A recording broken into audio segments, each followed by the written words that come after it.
Recovery on Air, the official podcast of Crossroads Addiction Rehabilitation. Candid discussion about addiction and recovery with the people who have lived it, along with input from experts on the journey from struggle to triumph. Laugh, cry, and be inspired. And now, your host for Recovery on Air, Christin Day. Good morning, and welcome to another episode of Recovery on Air, where we talk about the good, the bad, the miracles. Today, I am actually super excited for this guest because I don't know his story. So we are going to learn everything today. Daniel, thanks for coming in. I'm so excited to get into this. Good to be here. Yes, Thanks for having me. Absolutely. So I just want to get right into it. Okay.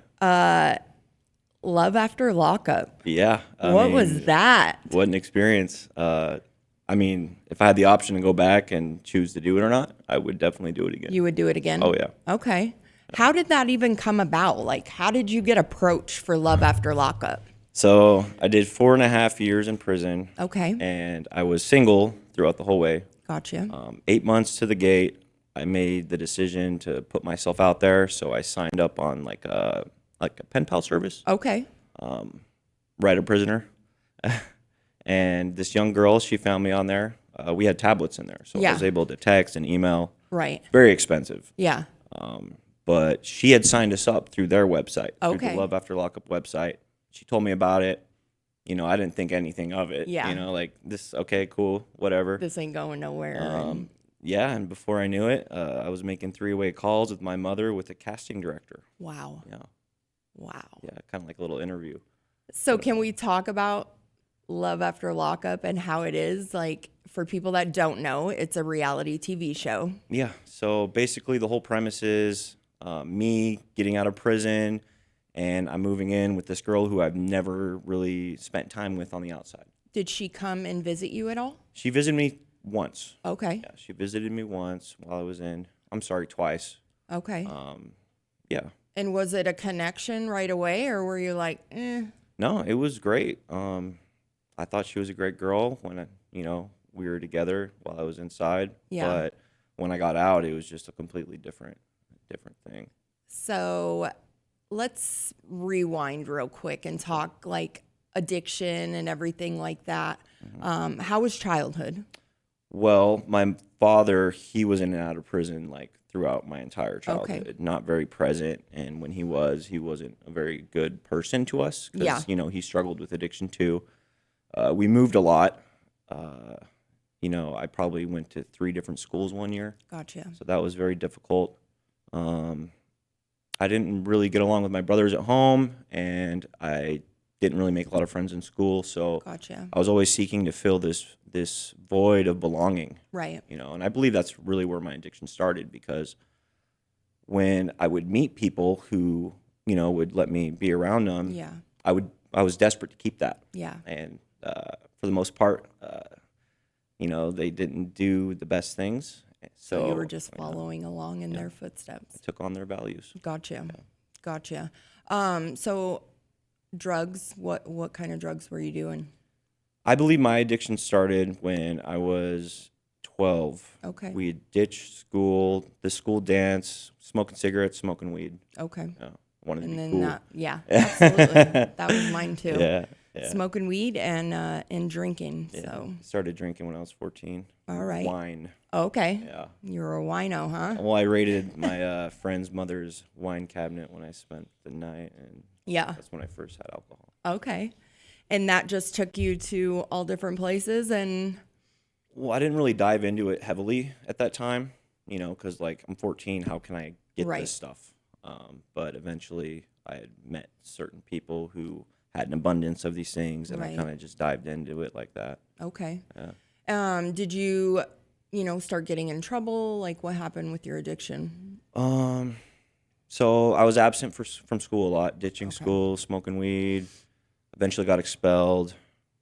I couldn't make it in any other school, Gotcha. so I dropped out. 16 years old, went to Job Corps. Okay. Yeah.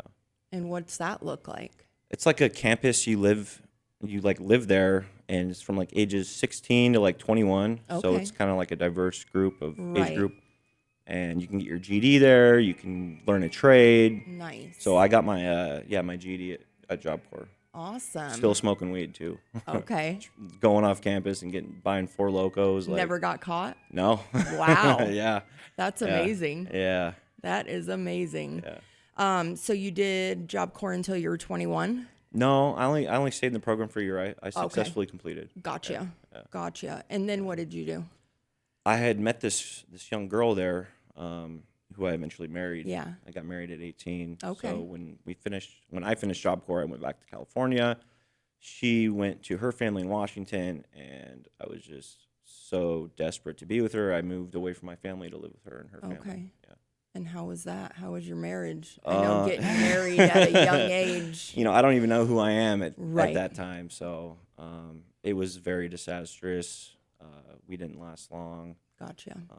I think they kicked me out of their house within 6 months. Okay. Yeah.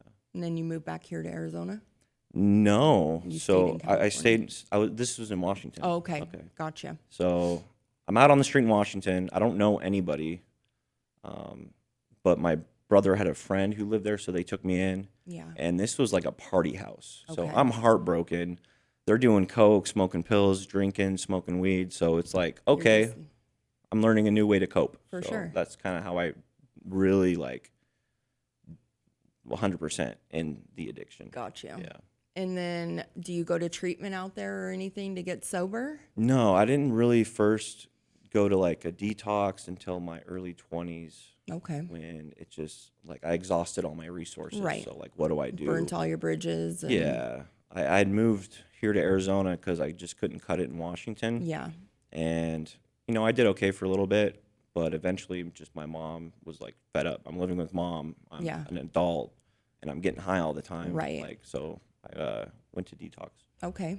And then did you go into treatment after detox or did you? No, I never did a rehab or any type of IOP Wow.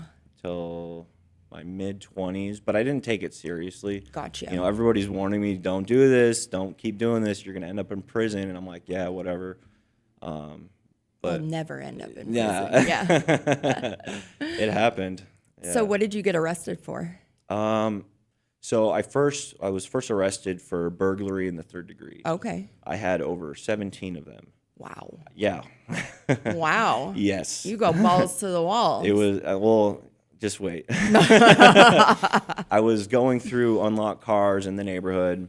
I got caught, and I had never had police interaction before. I was raised by my mom. Right. I'm scared shitless, so I literally just tell on myself, trying to think it's going to get me out of it, And it doesn't. Honesty's the key, Right. Oh my goodness. gosh. But no. And they throw it all at you. They hit me with the book. Wow.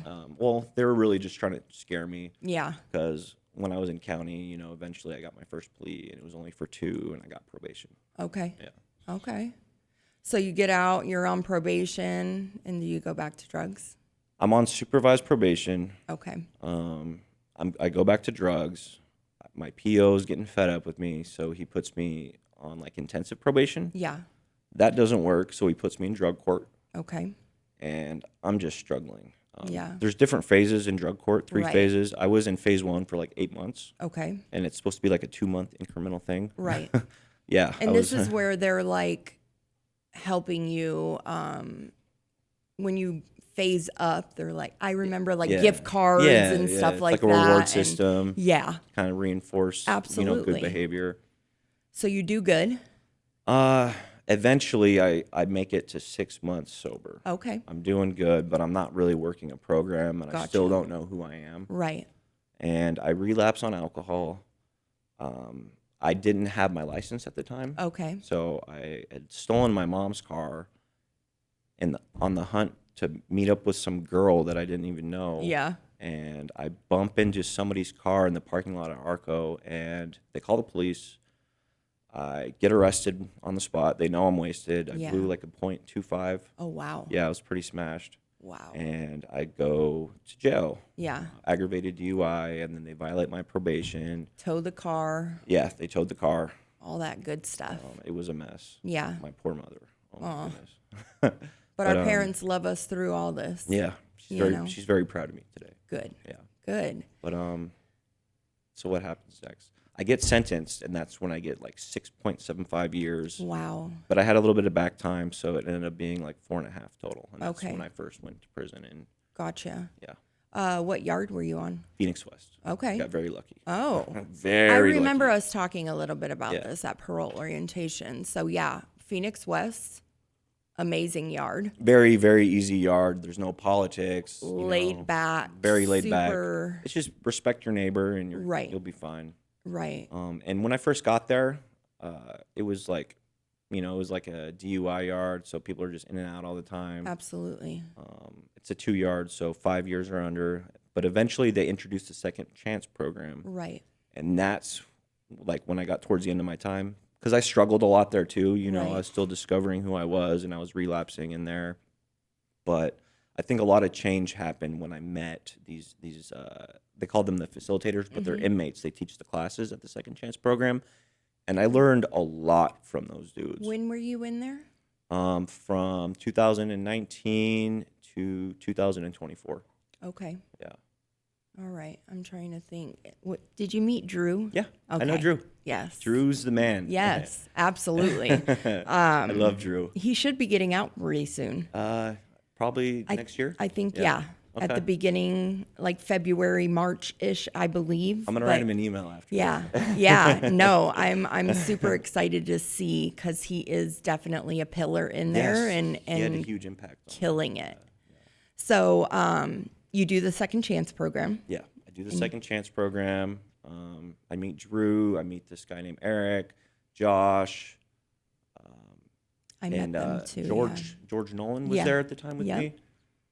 And these guys just, imparted some wisdom on me. It didn't stick at first, and I lost some of those relationships. Gotcha. But eventually, things clicked for me, and I'm just grateful to have met those people. Gotcha. So you do the second chance program, you get out, and then... These cameras are waiting for me at the gate. Her name was Bianca, the girl that I met, the girl I did the show with. Yeah. She's there. My family's there. Cameras are there. And I'm just like, what is the hell going did I on? sign myself up for? Because I'm in this little box for 4.5 years, and I get out, and it's like, it was definitely a lot. And you're totally institutionalized at that point. A little bit. A little bit, yeah. So getting out and then going into a relationship with somebody that you really don't know, like, how is that? All my mentors at the time, this guy, his name's Tony Spitali. Yeah. I still talk to him today. Awesome. He's a coach at the Barbell Saves Project. Yes. I really look up to him, but he had told me, what the fuck are you doing? Right. Don't do this. Don't do this. Don't do this. So how was it? The first morning, she was like very demanding, and I'm just like, what is going on? Yeah. Is okay. everything scripted? Well, Not scripted, but they find the little things that make us kind of like irritated at each other, and Yeah. they definitely like focus on that. okay. And they kind of gave me two options. Like, we want to go this way or go that way. And that was either get married or, Jesus. Did you get married? No. Okay. No. Thank God. I almost did it. Okay. I almost did it while I was in. Yeah. Oh my God. Poor thing. Yeah. They got you. I mean, yeah. So which way did it go? What was the other option? So we had bought in like a ring and everything. And in my head, I'm like, I ain't doing this. Yeah. So I kind of spin it and make it into a promise ring. Okay. Like, let's make this promise to be our best for when that time can happen, we can get married. Yeah. And What did your mom think? she didn't like Bianca from the Okay. start. So gotcha. nobody did. Okay. How long did it last? 5 months. Okay. 5 months. And what happened? I mean, the tapes are still rolling, obviously, and they're recording. Like, what does that even look like? So they came 3 different weeks. Okay. Anytime there was like developments in our story, we would call them and tell them about it. And if it was juicy enough, they would come fly out. They would come fly out and record. But what happened was I started smoking weed again. I started like drinking. I was doing kratom too. I don't know if you heard of kratom. Yep. Terrible thing. Yeah. But I had made all these promises to myself before I got out. Like I was Not going to gonna do all do these this. things. I was going to be a better version of myself. And I got out and I was just very unhappy. And I started just not doing what I told myself I was going to do. Right. So, yeah, I eventually realized like I can't do this. It's going to lead me down the wrong path. Yeah. So I'd called them and I was like, look, I can't do this anymore. I'm going to break up with her. Telling the producers the that. producer. Okay. Yeah. I can't do this anymore. So they flew out when I told them I was going to break up. They said, wait for us to get there before you end it. Before you do it? Yeah. So I had known they were coming. Yeah. And yeah. How did she take it? I feel terrible because I was like a very like emotionally mean person to her. Yeah. I was getting drunk on camera, cussing at her, just treating her just terribly. And she took it well. Like she didn't like explode or like, lash back until the cameras were gone. That's when she lost it. That's when it got very messy. Yeah. And can we talk about what happened? Yeah. So after they had left, she had gotten on my computer and she had seen that like I was exploring other options and she just had flipped out and like just like tore my room apart. I had actually called the police. You guys were living together? Yes. Okay. Yes. I had called the police because I was just scared to go there alone and Yeah. I did not want to go back to prison for any reason. No domestics, nothing. And you were on parole? Yeah, I was Okay. parole. I was on parole at the time. Got you. So I'd called them to mediate it, and she stayed there one more night. I stayed at like a hotel, and when I came back the next day, she had gone back to Florida. Wow. Yeah. Wow. Have you talked to her since? There was a couple times. Okay. I had actually called the FBI. Well, because she was the Wow. she was the only person who had my mom's number, my cousin's wife, and my sister's number. Okay. And nude photographs of me were being sent to them, death threats. Jesus. Yeah. So I was like, whoa, this This has is to stop. ridiculous. This has Yeah. to stop. They don't think it was her, but after I made that call and they investigated, it hasn't happened again. Well, that's good. Ugh. So Yeah. how did? It's oh a my lot. gosh! Like It's my a mind lot. That's wild. Yeah. So how did it all end with Love After Lockup? I did not find love after lockup. Okay. That is that is how it ended.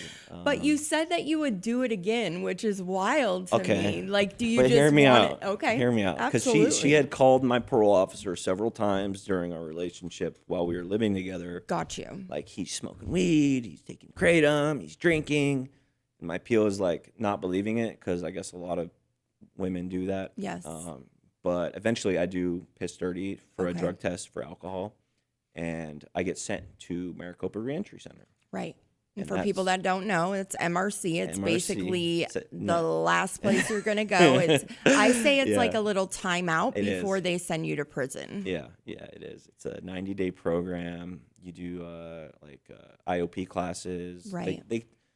The attempt is to get your way of thinking to change. Yeah.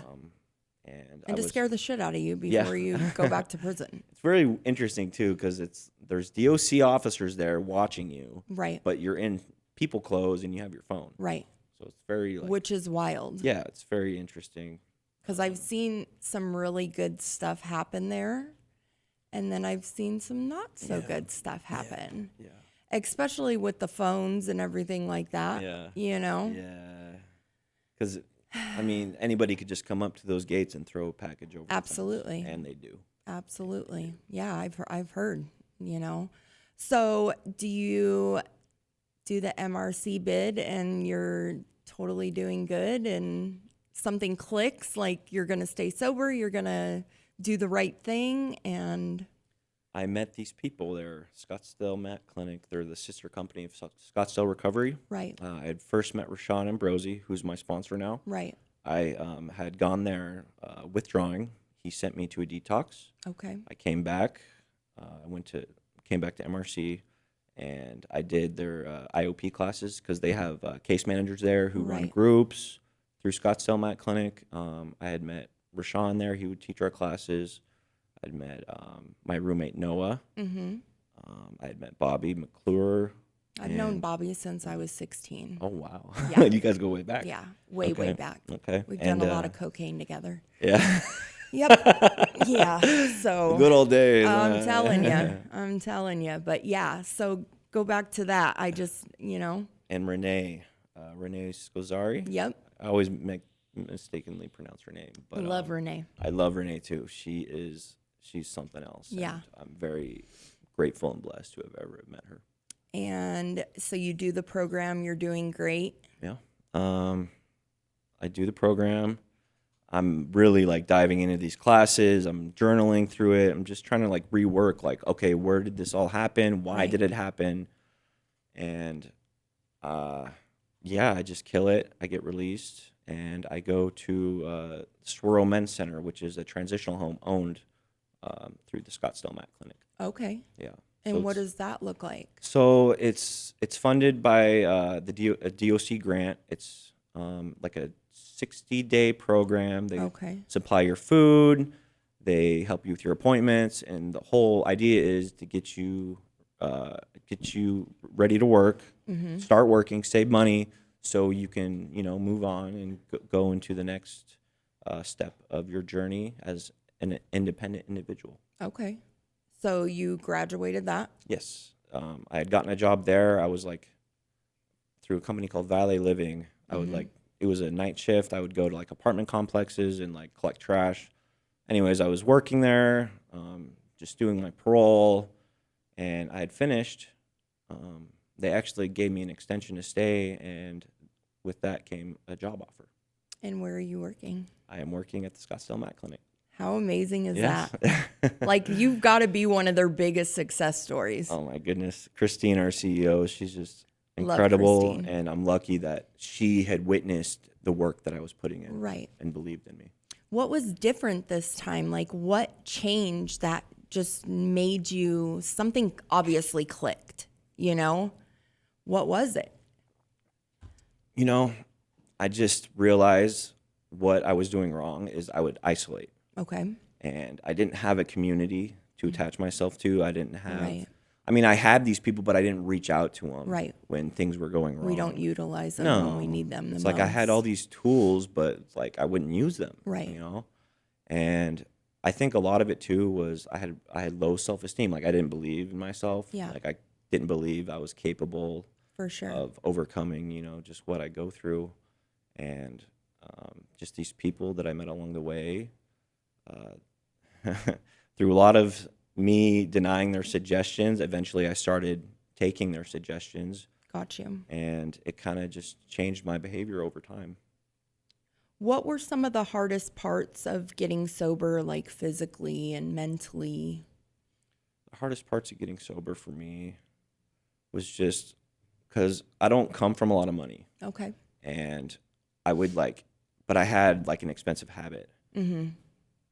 I'm sorry, can you ask the question? Maybe I heard you wrong. What were the hardest parts of you getting sober? Oh, getting sober. Yeah. I thought you meant in addiction. No, you're good. The hardest parts of me getting sober was I used to think I could keep secrets. Yeah.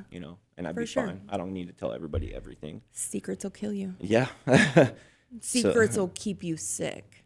And that was the hardest thing for me to realize was I have to be honest and open about everything that I do. Yeah. What are you doing now to maintain your sobriety? Stay connected with my community. Mm-hmm. Honest, open, always. Every action that I take, every word that I speak, I have to. Yeah. Like you said, secrets will kill me. Yeah.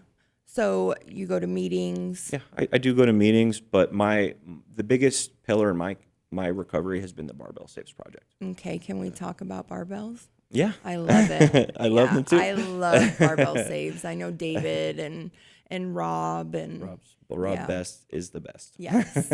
Yes, he is. So the Barbell Saves Project, it's a CrossFit gym. It's recovery based. And membership is free to anybody who identifies as a person in recovery from drugs and alcohol. So you feel like exercise has definitely helped you with your sobriety and... CrossFit is fucking hard. It is. Let me tell you, my sponsee had me go there, and I went and did one day, and I barely did half of the stuff. It's hard. And I couldn't walk for a week. I was like, I'm never going back. Actually, I'll go back, but I'm holding the baby while you guys work out. Yeah. Because that fun. shit is insane. But this is how I kind of connected it. Like, if I can make myself do something this hard, right, when hard shit comes my way in real life, I can overcome that too. Absolutely. Absolutely. So you do barbell saves now. Mm-hmm. What does a day look like at SMC? That's a good question. I know that you guys have like classes. So are you group facilitating or are you just I am case not. No. Okay. I work at the Saguaro Men's Center, so I'm helping the guys kind of reintegrate. Into. Yeah. Okay. So that's our 2-month program there. Got you. And so you don't actually work in MRC. No, You're working no. with the guys at the transitional living. yes. That's Okay. Correct. Have you been able to go back to MRC and? We're working on that. Okay. We're working on that. Okay. Yeah. Because I know some things had changed and. Yeah, they have. That would be awesome, though. Like, how much of a redemption story can that be? I know Katrina's cool with Okay. it, but Yes. I haven't heard what the new director. Yeah, we haven't. Who is the new director? I know forgot it his was- name, but he was like a sergeant Okay. at one point. Awesome. Yeah, You'll get there. yeah. You definitely will, because that's that I think you going in there and being a story and showing them like how God works. And that's what I want to do. Like, I want to reach people the way that I was reached. For through sure. people. For sure. Have you ever thought of trying to get badged to go into the jails, into the prisons? I'm in the process of my appeal for my denial of my fingerprint clearance Okay. card right now. Got you. So Got you. baby steps. Yeah, absolutely. What advice would you give to others that are currently fighting addiction? Like, what words can you give somebody that's struggling out there right now? Be open to learn from others, because we don't know everything. Right. And that was like a huge thing for me too, was my ego, Mm-hmm. and I would take it as like an attack when somebody would point out my flaws. That constructive criticism. Yes, but it's really love. Right. People care about us, Right. and they want us to be our best. So just be open, and stop keeping secrets. Yeah. No, absolutely. How do you stay grounded now when old habits or triggers resurface? It's my main juice is in my self-talk. Okay. Because that's my thoughts. That's where it all begins. I Absolutely. believe. So I've really learned to like love who I am and to not beat myself up so tough when I We're make a our mistake. own worst critics sometimes. That's true. When we get off the air, I'm going to send you, I don't know if you go to church, but I do. Pure Heart is where I go. And they just did a sermon on self-talk. Okay. How you talk to yourself. That's cool. And words are powerful. And They if are. you are speaking negativity into your life, you're going to believe that. Belief is Yeah. powerful. So sitting there and talking to yourself, and like I said, words are powerful. Yeah. Thank So you. I'll send you that, because I love that. that's all God right there. If you could speak to the past you, what would you say? Man the fuck up. 'Cause I was a baby little bitch boy Yeah. for a long time. But I think you had to go through all of those, to get where you are. Has Love After Lockup hit you up? No. No? I haven't heard from them in some time. If they did hit you up to do like I wouldn't do like a revisiting of like Bianca and Daniel, but I know they do some other stuff like Crime Story, where Okay. they kind of revisit to where it all began and when you first went to prison. I'd be interested in something like that. Okay. That'd be good. That would be really good. How would you say that being on the show impacted your relationships?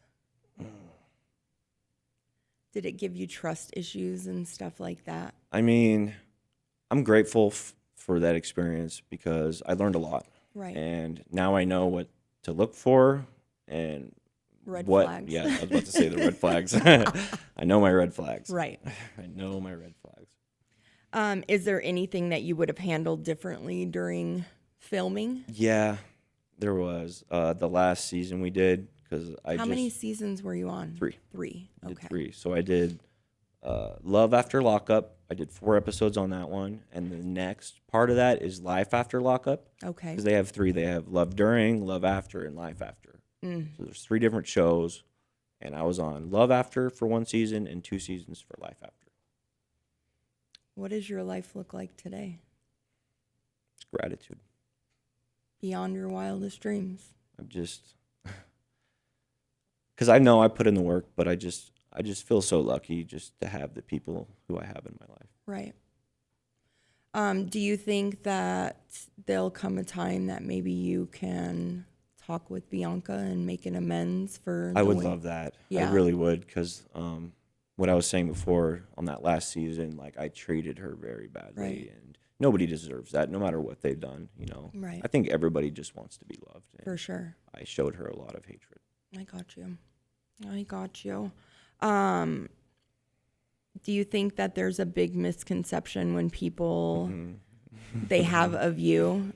I have a friend that was on The Bachelor. Yeah. Yeah. Okay. And I know that things can get turned around so much.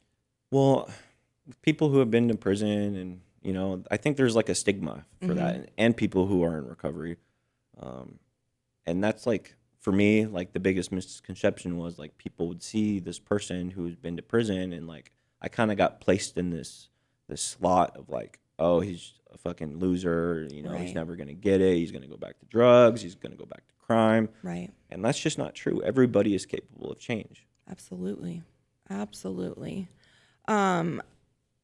What was the most surprising part of your life documented on national TV?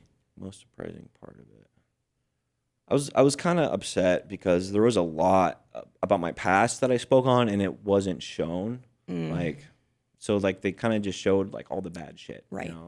And they didn't show any of the good shit. No, not really. Did they record for you being at MRC and stuff?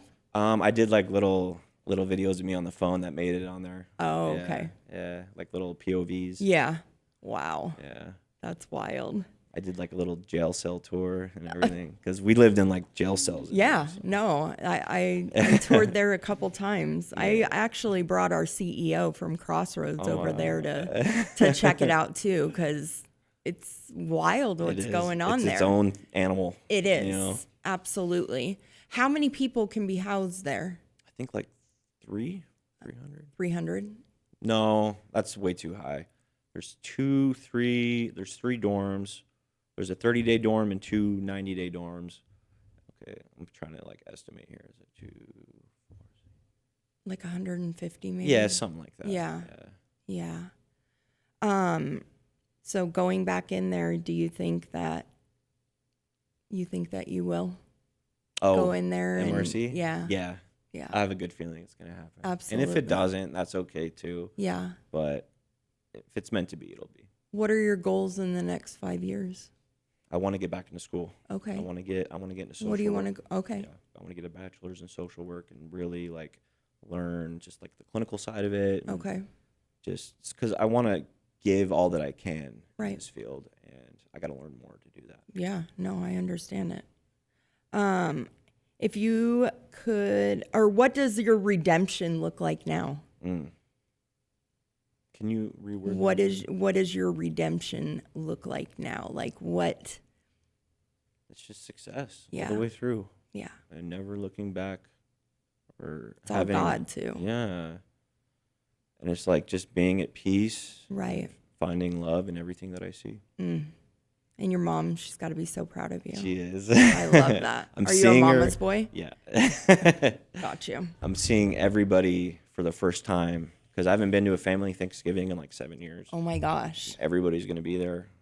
Are you nervous? No. No, you're A excited. little bit. Yeah. It's going to be good though. because they saw me at my worst. Okay. And that's kind of like the last, I mean, not my mom and my sister, but like Right.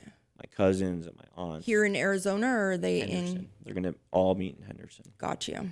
So you get to leave and Show go out them of this new state, version of and me. yeah, that's awesome. I Very love that for you. Yeah, that's the best part, is like having your family see the new version. is this Right.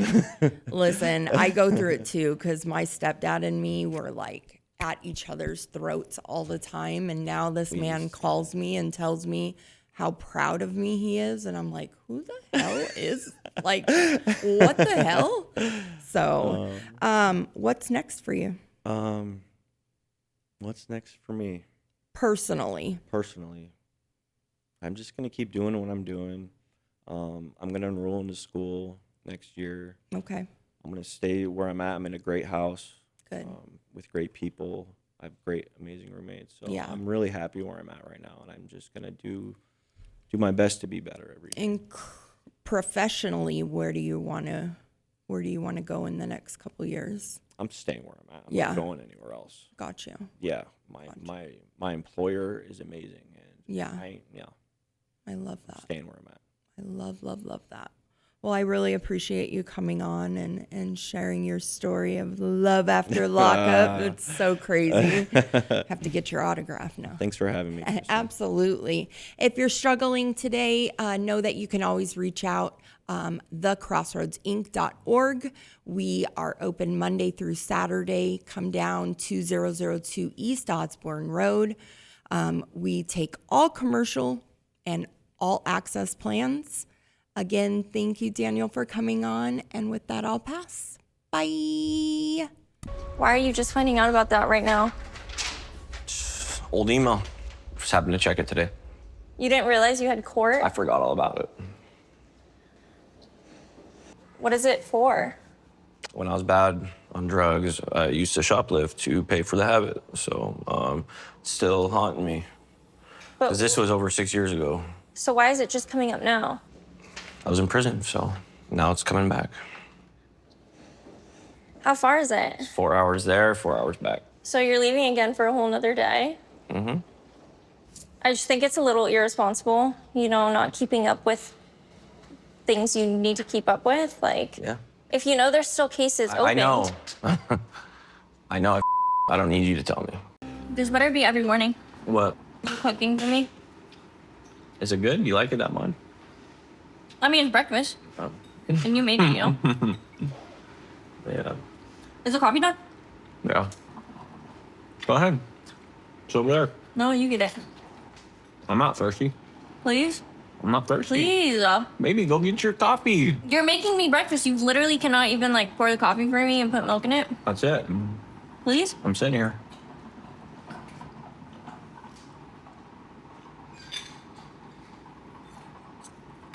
No, that pissed me off. Do you know, how much I've done for you? You can't even make me a cup of coffee? Don't throw that in my face, ever. That ain't right. How's that not right? Why did you do those things? Because I love you? So why would you use that to make me feel bad? To do something for you as a manipulation? That's not right. I think you're being dramatic. Thanks for listening to Recovery on Air, the official podcast of Crossroads Addiction Rehabilitation, with your host, Christin Day. Join us next time as we continue our candid discussions about addiction and recovery. Listen 24/7 anytime to this or any of our shows online at starworldwidenetworks.com or wherever you get your favorite podcasts.